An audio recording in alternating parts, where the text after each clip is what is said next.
வணக்கம் உறவுகளே 60 நாளா கார் கிளீனிங் பண்ணி 1 லாக் சம்பாதிக்க போறதால இன்னைக்கு டே 16. ஸோ காலையிலேயே வந்து பெட்ரோல் போடலான்னு பர்ஸ தொறந்து பார்த்தா ரூ. 100 இருக்கு. அப்புறம் ரூ. 20 நோட்டு அது கிழிஞ்ச நோட்டா இருக்கு. சரி எனிவே இருக்க காச வச்சு நம்ம பெட்ரோல் போடலாம்னு சொல்லிட்டு பெட்ரோல் பல்க் போயாச்சுங்க. ஸோ எப்பயும் நான் பாரத் பெட்ரோல்ல தான் போடுவேன். நீங்க எதுல போடுறீங்கன்னு சொல்லி மறக்காம கமெண்ட்ல சொல்லுங்க. அப்புறம் நமக்கு வந்த கமெண்ட் ரிப்ளை பண்ணலாம்னு சொல்லிட்டு வந்தாச்சுங்க. ஸோ ப்ரோ சென்னையில இந்த மாரி வந்து நீட்டா யாராவது உங்களுக்கு தெரிஞ்சவங்க இருந்தா சொல்லுங்க. மறக்காம நம்ம வாட்ஸ்அப் நம்பருக்கு மெசேஜ் பண்ணுங்க. டீட்டெயிலா பேசுவோம். அப்புறம் வாழ்த்துக்கள் தலைவா. நன்றி வாழ்த்துக்கள். அப்புறம் வந்து ஸ்டே அலார்ட். எதுக்குன்னே தெரியலையே. சரி அலார்ட்டா இருப்போம். சரின்னு சொல்லிட்டு அப்புறம் வந்து நம்ம ரெகுலரா வந்து பண்ணக்கூடிய ஸ்குவாடா எக்ஸ்டீரியர்ங்க ஃபர்ஸ்ட் காரா. செகண்ட் கார் போறதுக்கு முன்னாடி இந்த திங்ஸ்லாம் எடுத்து வைக்கிறதே பெரிய வேலையா இருக்குங்க. ஏன்னா அரேஞ்ச் பண்ணி கரெக்ட்டா வைக்கலனா ஏதாவது ஒரு பொருள் மிஸ் ஆயி போயிரும். அதுக்கப்புறம் பார்த்தீங்கன்னா 2வது காரா கரெக்ட்டாங்க. ஸோ இது வந்து டெய்லி வாஷ் கரெக்ட்டா. இத வந்து எக்ஸ்டீரியர் தான் இன்னைக்கு பண்ணணும். கம்ப்ளீட் பண்ணிட்டு அடுத்து எம்ஜி காருக்கு போனா உள்ள வந்து பேப்பர் அது இதுன்னு இருந்துச்சுங்க. இந்த பேப்பர்லாம் எடுத்து குப்பையில போட்டோம்னா கொன்றுவாய்ங்க. ஏன்னா வந்து இந்த பேப்பர்லாம் அவங்க ரொம்ப முக்கியமான பேப்பரா இருக்கும். அத வந்து கவுண்ட்க்காக வச்சிருப்பாங்க. அதுக்கப்புறம் மஹிந்திரா 3X டிஃபரண்டான ஆங்கிள்ல ட்ரை பண்ணேன். பட் செட் ஆகல.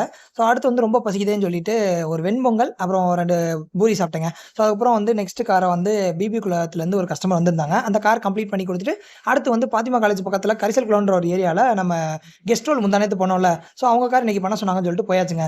ரொம்ப வெக்கையா இருக்குன்னு ஃபேன போட்டா, ஃபேன போட்ட பிறகு தான் ரொம்ப வெக்க காத்து வருது.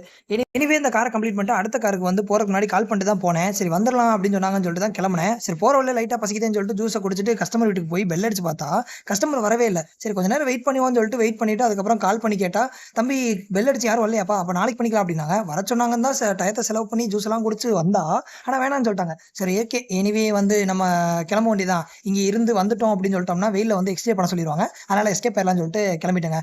அதுக்கப்புறம் வீட்டுக்கு வந்தோனே பார்த்தீங்கன்னா, தங்கமயில வந்து நேத்து அமௌண்ட் போடாம இருந்துச்சுன்னு சொல்லி, இன்னைக்கும் சேர்த்து 200 போட்டாச்சுங்க. ஃபைனலா இன்னைக்கு பார்த்தீங்கன்னா 7 கார் பார்த்துருக்கோம். ஏர்னிங்ஸ்ன்னு பார்த்தீங்கன்னா ரூ. 1325 ஏர்ன் பண்ணியிருக்கோம். இதுவரைக்கும் டோட்டலா 16 நாள்ல எவ்வளோ ஏர்ன் பண்ணியிருக்கோம்னா, ரூ. 19,670 ஏர்ன் பண்ணியிருக்கோம்.